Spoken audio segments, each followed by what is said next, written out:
Bismillahirrahmanirrahim. Assalamualaikum semua. Waalaikumsalam.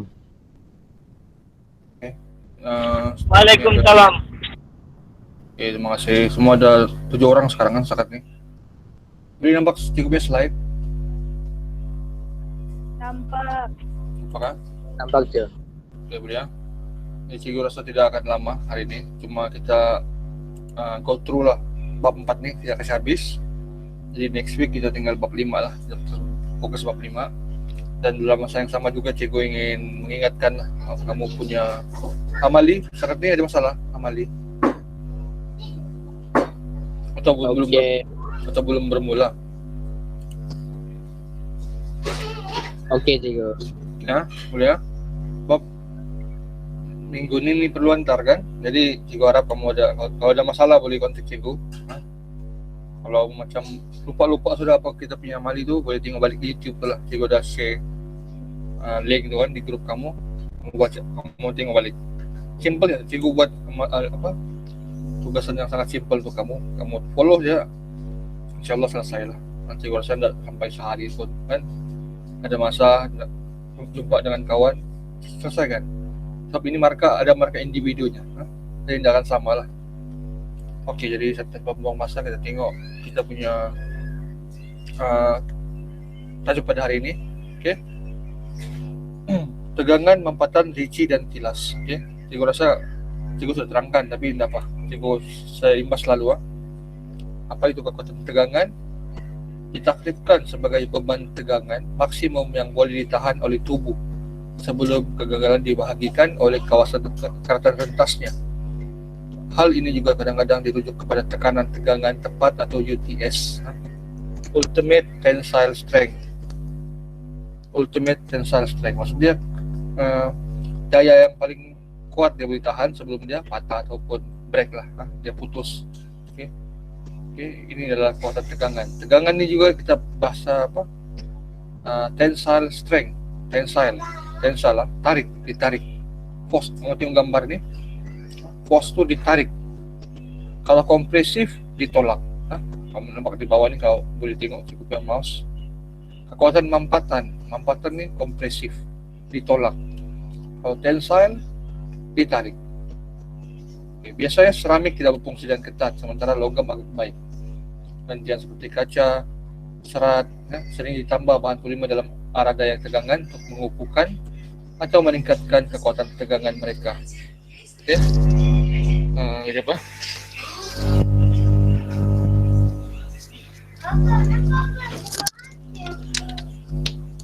Okey. Jadi logam ni, cikgu pernah cerita dulu, dia kuat kan? Dia kuat tapi tidak baik. Apa maksud tidak baik? Dia mungkin kuat tapi bila ditarik dia akan patah. Jadi itulah kenapa kaca karbon ditambah supaya dia boleh meningkatkan kekuatan tegangan mereka. Okey, seterusnya. Kekuatan mampatan. Macam cikgu katakan tadi adalah kompresif. Ditaklifkan sebagai bahan mampatan maksimum yang dapat ditanggung oleh tubuh sebelum kegagalan. Sama macam tadi, tapi dia tensile, ini kompresif, ditolak, dimampatkan.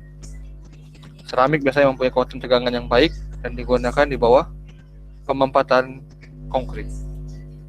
Ya, ada masalah dua nih, tegangan dan mampatan. Boleh ya? Boleh cikgu. Okey, masih. Boleh. Okey, sekarang rici pula. Rici adalah beban maksimum yang dapat bertahan sebelum kegagalan berlaku di bahagian luas keratan rentasnya. Rici macam dia shear strength, shear stress. Dia ditolak atas dan bawah secara serentak dan dia akan mewujudkan satu daya rici. Saya rasa kamu tidak masalah ni. Okey, begitu juga kilas. Kilas adalah pusingan ataupun bahasa kita putaran, di mana dia boleh bertahan sehingga dia sebelum dia putus. Kilas. Oke, selesai bab bahagian itu, kita pergi seterusnya. Kekukuhan dan ketahanan. Apa itu kekukuhan? Okey. Kesakitan atau kehilangan pelbagai gerakan sendi. Lihat kekukuhan sendi untuk istilah mengenai kestabilan persamaan perbezaan. Lihat persamaan tegak. Ini dia punya teori lah kan. Tapi bahasa lebih mudah kita mau sebut flexibility. Flexibility ataupun anjal kan, itulah dia punya kekukuhan. Kekukuhan adalah ketegaran objek sejauh mana ia menentang ubah bentuk sebagai tindak balas kepada daya yang dikenakan. Macam mana dia boleh bertahan, jangan dia bengkok, kamu tolak tidak bengkok, itu kekuatan dia, itu dia punya kekukuhan. Bila dia bengkok, maksud dia sudah tidak kukuh lah. Kamu boleh tengok gambar raja ni kan, nanti ada exam, benda-benda ni dia akan tanya, apa tu rinci, apa tu terhilas, apa tu kuku, dia akan tanya. Okey. Kekukuhan juga ni, struktur adalah kepentingan utama dalam banyak aplikasi kejuruteraan.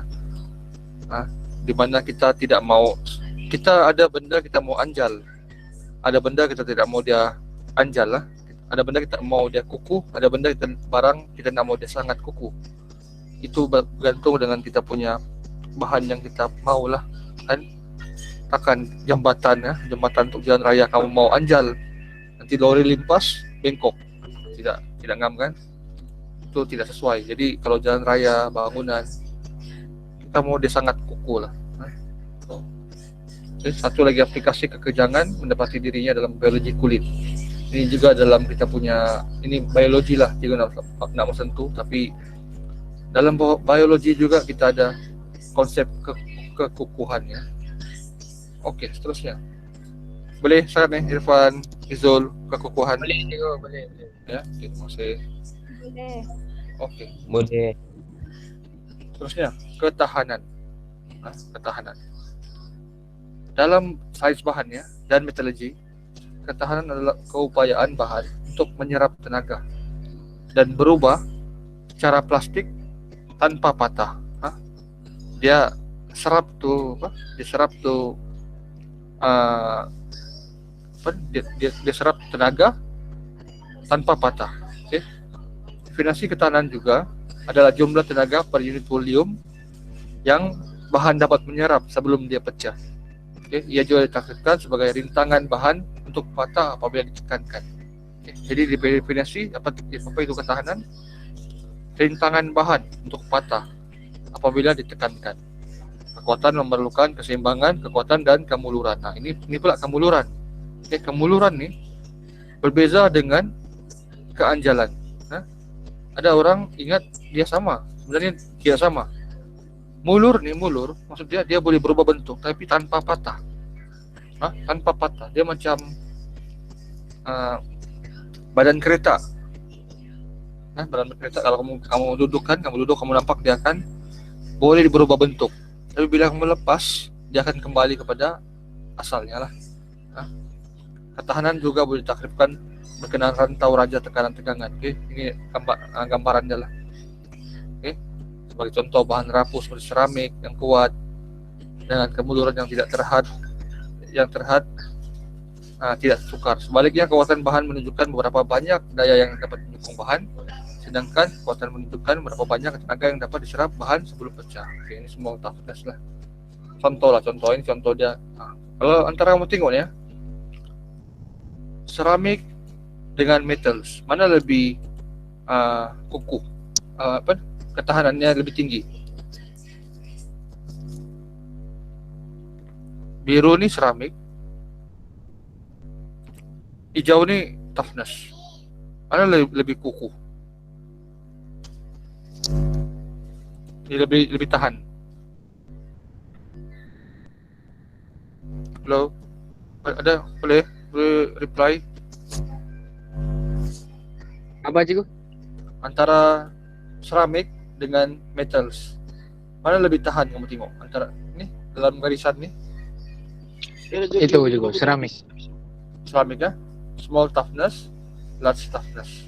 Okay. Maksud dia di sini, okay. Biru ni dia lebih tahan lah, kan? Biru dia lebih tahan sebab dia tinggi. Yang hijau ni metals dia tidak tahan sebab dia rendah. Dengan banyak daya dikenakan dia mudah patah banding seramik. Dia lagi tinggi diperlukan untuk dia patah. Okey. Kita masuk topik terakhir. Kemuluran, kehanjalan, kekerasan, keretakan dan fatigue. Okey, ini ada sini si Adam kah? Adam. Kira si Adam sini. Okey. Ada si Adam ada message cikgu. Apa tu fatigue, cikgu? Fatigue ni maksud dia kelesuan. Bahasa Melayu lesu. Tapi macam mana lesu ni? Dia ni boleh digunakan kepada manusia. Contoh kita baru penat main bola kan, penat bersukan. Kalau orang bilang, penat ke kau? Penat tu. Sangat fatigue. Fatigue. Fatigue ni maksudnya lesu. Kau sudah penat. Sudah penat keluarkan tenaga, itulah kau fatigue. Tapi macam mana fatigue dari segi bahan? Nanti kita tengok. Okay. Kemuluran. Dalam sains bahan, kemuluran adalah keupayaan bahan pekerja untuk merubah bentuk di bawah tegangan. Dia sering dicirikan oleh keupayaan bahan ditegangkan ke dalam wayar. Okey, macam wayar lah kan. Wayar dia mestilah mulur. Kalau dia keras, tak boleh digunakan. Tak boleh lengkapan, sifat yang sama. Keupayaan bahan untuk ubah bentuk di bawah tekanan mampatan. Kalau kamu baca ni memang keliru dia punya ayat lah. Cikgu lebih suka bahasa Inggeris daripada bahasa Melayu ni. Itu memang terbalik Kedua-dua sifat mekanikal adalah aspek keplastikan. Sejauh mana bahan pekerjaan boleh menjadi cacat secara plastik tanpa patah. Selain itu, bahan-bahan ini bergantung kepada suhu dan tekanan. Suhu dan tekanan sangat berkaitan dengan kemuluran. Semakin tinggi suhu, kemuluran boleh berubah. Kemuluran dan kelembapan tidak selalu keterlaluan. Contohnya, emas mempunyai kemuluran dan kelonggaran yang tinggi. Lambem kemuluran yang rendah, tapi sangat lembut. Tidak semestinya benda itu mulur tapi dia lembut. Ada benda dia mulur tapi dia keras lah. Macam emas lah. Emas kita boleh bentukkan jadi jongkong, jadi koin, jadi shilling, jadi apa-apa bentuk kan. Dia adalah, itulah dia punya maksud kemuluran di sini. Okey. Dan kemuluran ini juga perlu dalam kita membuat tools. Tools itu mata gerudi, mata skru. Perlu kita buat dia mulur supaya dia mudah dibentuk. Bayangkan kalau benda tu tidak mulur, macam mana kita mau bentukkan dia bentuk skru, bentuk helix, bentuk pusingan tu. Tidak boleh Jadi dia perlulah mulur. Bahan yang digunakan untuk buat mata gerudi, dia mesti mulur. Okey. Kalau mau tengok dengan baraja ni, tengok brittle and ductile. Okay. Brittle and ductile kamu tengok. Garisan merah ni brittle, maksud dia akan patah. Yang ductile ni dia akan lambat patah sedikit. Dia akan ada sedikit mulur baru dia patah. Okey. Next, kehanjalan. Okey kan? Kemuluran tidak masalah kan? Boleh faham? Boleh. Ya. Okey. Okey, kehanjalan dalam fizik, kehanjalan adalah keupayaan suatu badan untuk menentang pengaruh yang menyimpang atau mengubah kekuatan dan kembali ke saiz dan bentuk aslinya. Ketika itu mempengaruhi atau daya dikeluarkan, objek pekerja akan berubah apabila daya yang mencukupi digunakan pada mereka. Sekiranya bahan itu elastik, objek akan kembali ke bentuk awal dan saiz apabila kuasa-kuasa yang dikeluarkan. Okey, bukan kuasa lah, daya. Macam manulah, hanjal ni macam itulah cikgu cakap kereta tu kan, kau tekan dia memek, kamu lepas dia kembali Itulah itu kehanjalan Sebab fizikal untuk kelakuan elastik boleh agak berbeza untuk bahan yang berbeza. Dalam logam, sisi atom berubah saiz dan bentuk apabila daya digunakan. Apabila daya dikeluarkan, kisi akan kembali ke keadaan asal yang lebih rendah. Okey, ini polimer. Dan untuk makluman kamu juga kehanjalan ni kan dia boleh ditambah, boleh diubah mengikut bahan tersebut. Contohlah kamu mau buat mesin logam kan, kamu buat macam untuk badan kereta ke, kamu boleh buat. Contohlah kamu tidak mau anjal, kita boleh adjust. Atau kamu mau anjal, kita boleh adjust. Okey, ini dia punya, itulah pentingnya phase diagram raja ni untuk kita adjust dia. Oke, kedua terakhir, kekerasan. Oke, kekerasan. Kekerasan adalah ukuran bagaimana keadaan pejal tahan terhadap berbagai bentuk perubahan kekal apabila daya mampatan digunakan. Oke, beberapa bahan, misalnya logam, lebih keras daripada yang lain. Nah, kekerasan bergantung kepada kemuluran, kekakuan elastik, keplastikan, ketegangan, kekuatan kelihatan, viskoelastik, dan kelikatan. Siapa bermasuk ya? Mazrul. Oke.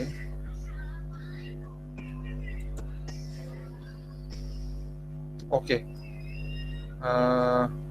Contoh-contoh bahan keras adalah seramik, konkrit, logam tertentu, bahan super hard, dan yang boleh dibedakan dengan bahan lembut. Oke, terdapat 3 jenis pengukuran kekerasan, yaitu calar, lekukan, pemulihan. Oke, ini ujian. Macam mana kita mau tahu barang itu keras atau tidak? Itulah kenapa dia ada hardness test. Hardness test, ujian kekerasan. Kita mau tes berapa keras dia untuk dia bertahan sebelum dia patah ataupun lekuk. Oke, ada di sini ya. Tidak ada gambar dah. Oke, tapi inilah antaranya calar, lakukan, dan pemulihan. Dan macam mana kita boleh adjust dia supaya dia tidak calar. Tidak calar. Contohnya macam kalau kamu tahu ada kereta, satu kereta Tesla, dia coba dibuat supaya tidak lekuk. Kamu umpan apa pun tidak akan badan dia tidak akan lekuk lah, tidak akan patah, tidak akan berbekas. Sebab dia sudah di adjust untuk menahan serangan daripada batu. Begitu juga macam kalis peluru. Kalis peluru. Kereta kalis peluru macam mana supaya dia buat ketahanan supaya peluru tidak boleh masuk, tidak boleh tembus. Dia adjust. Dia ada satu liquid, ada satu cair dilekatkan terhadap kereta tersebut supaya dia tahan, dia lebih keras. Oke, last but not least, ada 2 lagi. Keretakan, ataupun crack adalah pemisahan objek atau bahan menjadi 2 atau lebih di bawah tindakan tekanan. Pecahan pepejal biasanya berlaku disebabkan oleh perkembangan permukaan pemusnahan besaran tertentu dalam pepejal. Jika anjakan berkembang tegak lurus ke permukaan anjakan, ia dipanggil retakan tegangan biasa atau hanya retak. Oke, ini bahasa ciri-cirinya terlampau membingungkan sedikit lah. Oke, tapi apa yang kamu tahu, retak ini adalah satu proses di mana kekuatannya telah pecah, di mana spesimen gagal melalui patah. Oke, dia ditentukan oleh ujian tegangan. Karena macam mana kita mau tes crack nih? Kita gunakan tensile test. Untuk kita mau tahu untuk kita mau tahu bagaimana dia boleh crack atau tidak. Kita gunakan tensile test. Oke, sebelum tu kejap.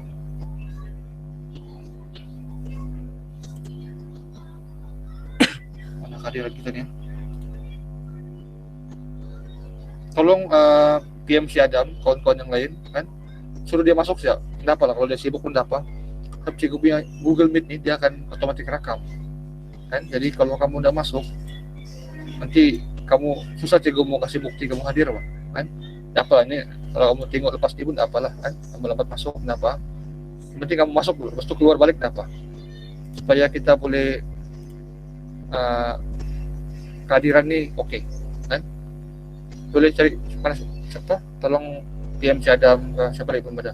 Mirza. Suruh dia masuk dulu.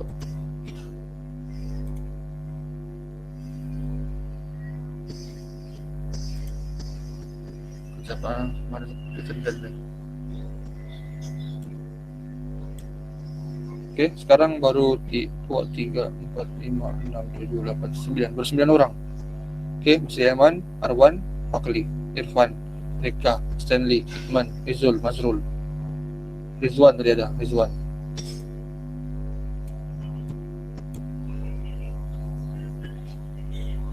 Okey, tolong Begitu yang lain lah, si Mirza suruh masuk dulu.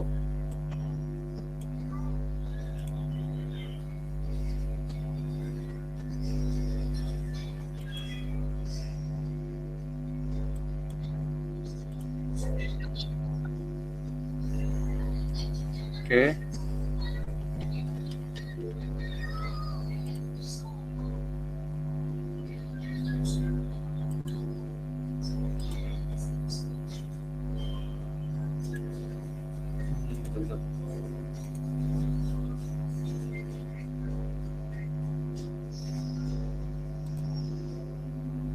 Oke, itulah keretakan. Keretakan juga kita boleh guna DT ya, destructive test.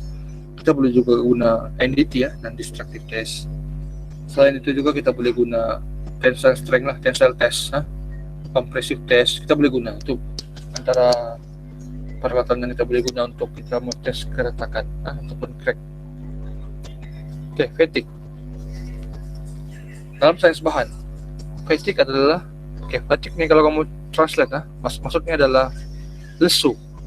Tapi dalam sains bahan jadi adalah kelemahan bahan yang disebabkan oleh beban yang diterapkan berulang kali.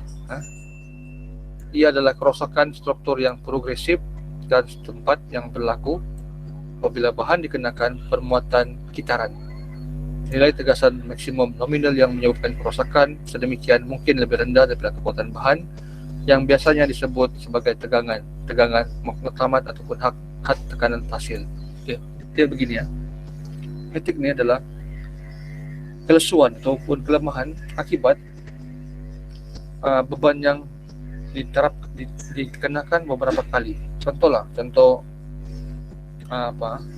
pintu kah? Ini kita tengok pintu lah kan. Pintu tutup buka. Lama-lama dia akan penat ataupun lesu ataupun fatigue lah bahasa Inggeris dia. Dia sudah tidak tahan sebab kena hentakan yang berulang kali. Daya yang berulang kali. Okey, fatigue berlaku apabila bahan tertakluk kepada pengambilan dan pemunggahan berulang. Jika beban di atas ambang tertentu, retak mikroskopik akan mula terbentuk. Okey, maksud dari sini kalau berulang kali mungkin sehari 2 hari tidak nampak. Tapi kalau kita guna mikroskop, kita menggunakan sistem mikroskopik, kita boleh nampak lah dia punya fatigue, kelesuhan dia. Akhirnya crack tersebut akan mencapai size yang kritikal. Retak akan menyebabkan secara tiba-tiba strukturnya akan patah. Bentuk struktur akan menjelaskan kehidupan fatigue. Lubang persegi atau sudut tajam akan membawa kepada peningkatan stres terhadap retakan fatigue tersebut. Maksud dia, fatigue ni boleh menyebabkan crack. Fatigue boleh menyebabkan crack. Contohnya kalau Om pergi tengok rumah-rumah yang lama, tengok tiang dia. Tiangnya ada sudah bentuk-bentuk retak-retak, ada bentuk retak, dan ia disebabkan fatigue. Sebab di atas tu mungkin orang berjalan-jalan kan, lama-lama dia nak menahan, dia retak. Memang dia crack tapi disebabkan oleh fatigue. Dia telah menerima beban yang berulang kali sehingga dia crack dan akhirnya patah. Jadi habis sudah untuk proses hari ini. Maksud dia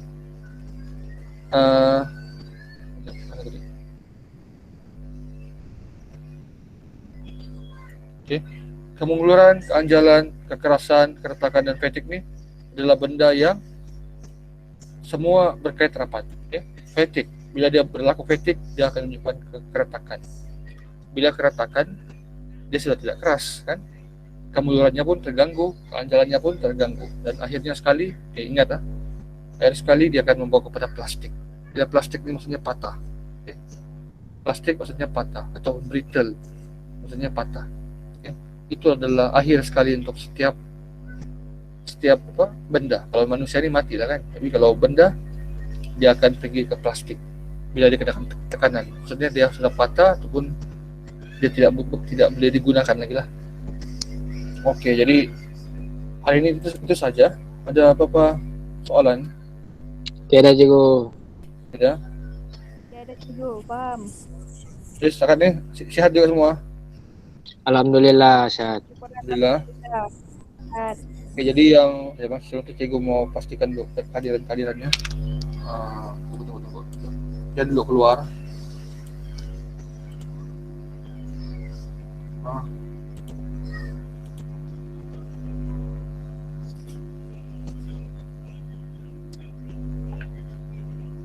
Tunggu.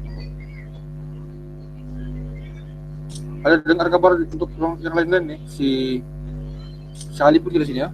Salib mana? Tahu di mana Salib? Tak tahu cikgu.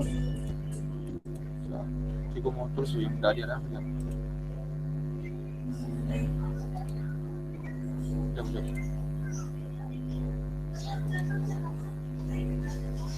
Tidak hadir.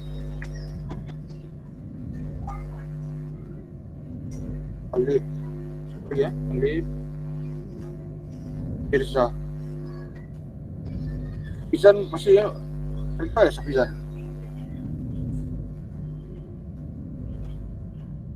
Ada dengar kabar Pizan? Tak tahu cikgu. Apa cikgu? Pizan. Siapa? Pizan. Ya, Pizan. Kerja nggak dia? Tak tahu cikgu. Tak tahu cikgu. Rizan, nggak tahu juga. Irisan cikgu tak tahu je. Jadi Alif, Mirza, Sapizan, Rizan, siapa itu? Orang dah datang ya. Kita sekarang ada 10 orang sini. Syaman, Fakri, Arwan, Irfan, Erika, Sandi, Izul, Rizwan, Masrul. Siapa ada 10 orang kan? Adam,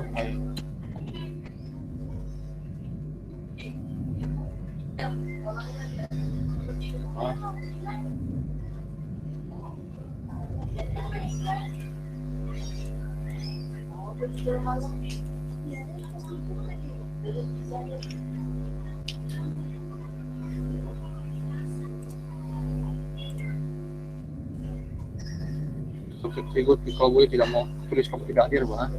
Cikgu coba sedaya upaya untuk tolong kehadiran kamu. Saya mendengar Cikgu ini ada dalam grup kan, dia akan nampaklah siapa yang tidak hadir. Untuk hari Jumat, kelas kita jam berapa kamu? Hari Jumat. Yang setiap